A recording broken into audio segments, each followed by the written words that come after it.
ফিরুল্লাহ না, অনেকে পরে আস্তাগফিরুল্লাহ না, এটা আস্তাগফিরুল্লাহ হবে। আল্লাহ শব্দকে মোটা করতে হবে। এই জিনিসগুলো খুব খেয়াল করবেন।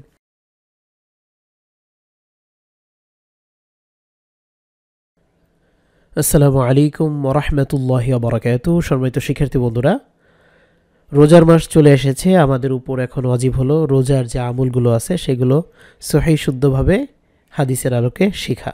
সম্মানিত দর্শক, আজকের ভিডিওতে আমরা 3টা দোয়া শিখব।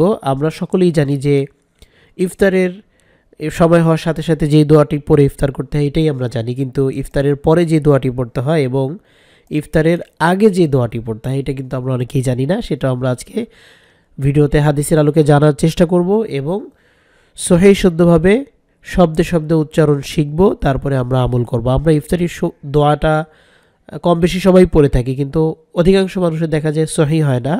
আর সহিহ না হওয়ার কারণে অর্থগুলো পরিবর্তন হয়ে যায় এবং এই পরিবর্তিত অর্থওয়ালা দোয়া পড়ে আসলে আমরা যথাযথ যে ফজিলত বা এর দোয়ার যে বারাকাত আছে সেটা আমরা পাই না। তো আজকের ভিডিওতে আমরা সুন্দরভাবে সহিহ শুদ্ধভাবে শেখার চেষ্টা করব। আর অবশ্যই নিজে শেখার পরে ভিডিওটি আপনার আপনজনদের কাছে পাঠাবেন, তারাও যেন শিখে সহিভাবে আমল করতে পারে ইনশাআল্লাহ। প্রিয় শিক্ষার্থী বন্ধুরা, আমরা দোয়াগুলো শেখার পূর্বে একটা হাদিস শুনে নিব। ইফতারের আগের যে দোয়া, এই দোয়ার ব্যাপারে হাদিসটি সুনানে ইবনে মাজাহ শরীফে আছে। হাদিস নং হচ্ছে 1752। এগুলো সব ডিসক্রিপশনে দেওয়া থাকবে ইনশাআল্লাহ, আপনারা সেখান থেকে বিস্তারিত জেনে নেবেন।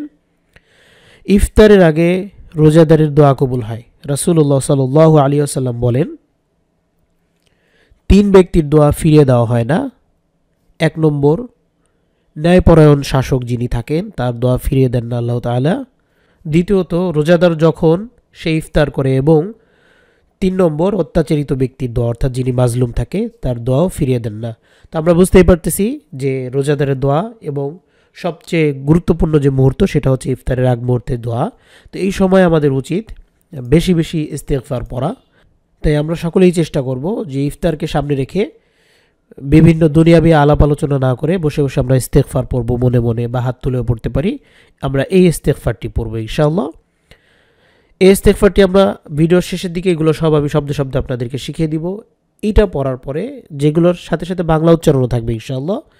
তারপরে আমরা যখন মুয়াজ্জিন সাহেব আজান দিবে অথবা ইফতারের যে ঘন্টা বা যে সাউন্ড বেজে ওঠে মসজিদ থেকে, তারপরে আমরা এই দোয়াটি পড়ব। ইফতার শুরু করব, ইফতার শেষ করে তারপর আমরা আল্লাহ তাআলার শুকরিয়া আদায় করে এই দোয়াটি করব। এগুলো সব হাদিস দ্বারা প্রমাণিত। আমি হাদিসগুলো আপনাদেরকে ইনশাআল্লাহ শোনাবো। আমার সাথে সাথে বলার চেষ্টা করবেন। আস্তাগফিরুল্লাহাল আযীম। অনেকে আস্তাগফিরুল্লাহ পড়ে, আস্তাগফিরুল্লাহ না, তো এটা তো কাফ না, এটা গাইন, মোটা করে তাও। আমার সাথে সাথে বলার চেষ্টা করবেন। আস্তাগফিরুল্লাহাল, ফিরুল্লাহ না, অনেকে পরে আস্তাগফিরুল্লাহ না, এটা আস্তাগফিরুল্লাহ হবে। আল্লাহ শব্দকে মোটা করতে হবে। এই জিনিসগুলো খুব খেয়াল করবেন। আস্তাগফিরুল্লাহাল আযীম। এটা গলার মধ্যে নিতে হবে। আযীম থেমে নেবেন, কোনো অসুবিধা নেই। আল্লাযী, দালে আলিফ টানতে হবে। লামে টানবেন, এই লামেও টানবেন। লা ইলাহা ইল্লা হুয়াল, ইল্লাতেও টানবেন। হুয়াল হাইয়ুল, কণ্ঠের মাঝখান থেকে হাইয়ুল কাইয়ুম অক্ফ করে নেবেন, কোনো অসুবিধা নেই। এখানে ধরেন থামতে হবে, থামার জায়গা নেই, আপনি চাইলে থামতে পারবেন, কোনো অসুবিধা নেই।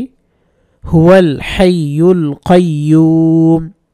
একসাথে যদি বলি, আল্লাযী লা ইলাহা ইল্লা হুয়াল হাইয়ুল কাইয়ুম। ওয়া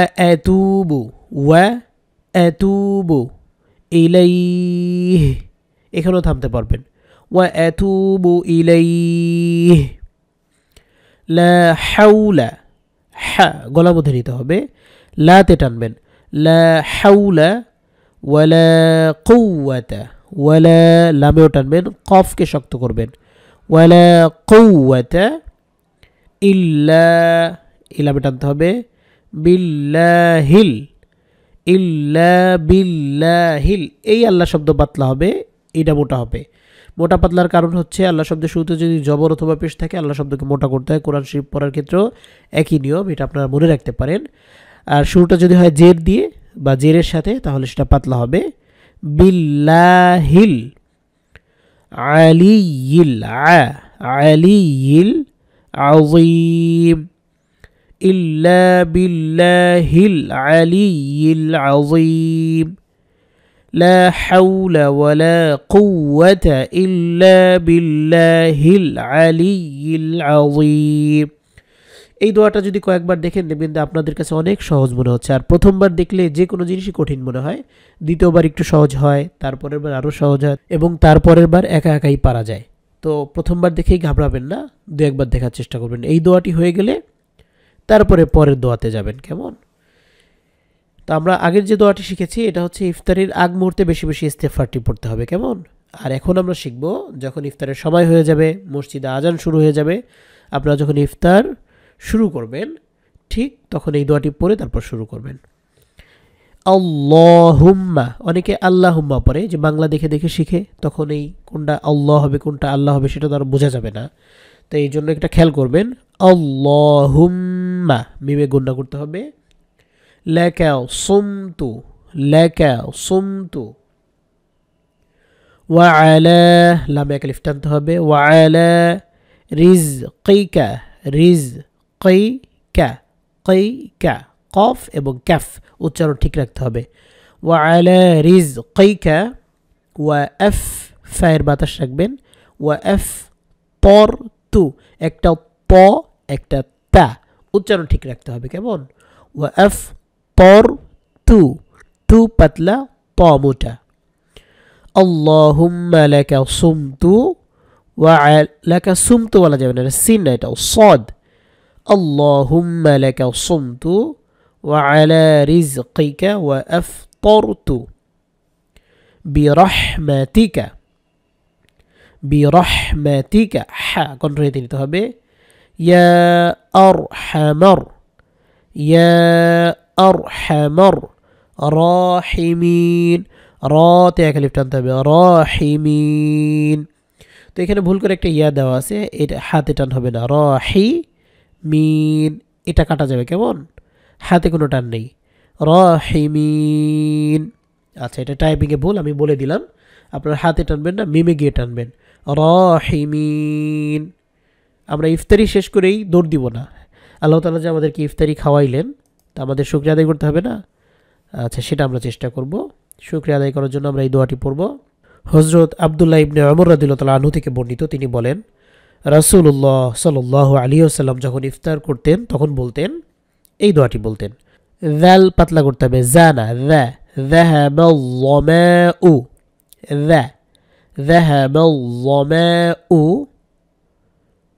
ওয়াবতালাতিল উরুকু, ওয়াবে বাতে কলকলা করবেন, ওয়াবতালাতিল উরুকু, উরুকু, আইন গলা মধ্যে নেবেন, রতে টানবেন, কফ শক্ত করবেন।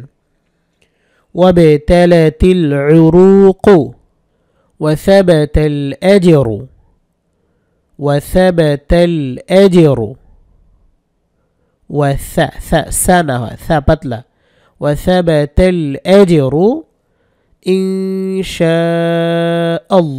আমরা তো ইনশাআল্লাহ এমনি সবসময় বলি, তাই না? এটা তো সহজ। ইনশাআল্লাহু,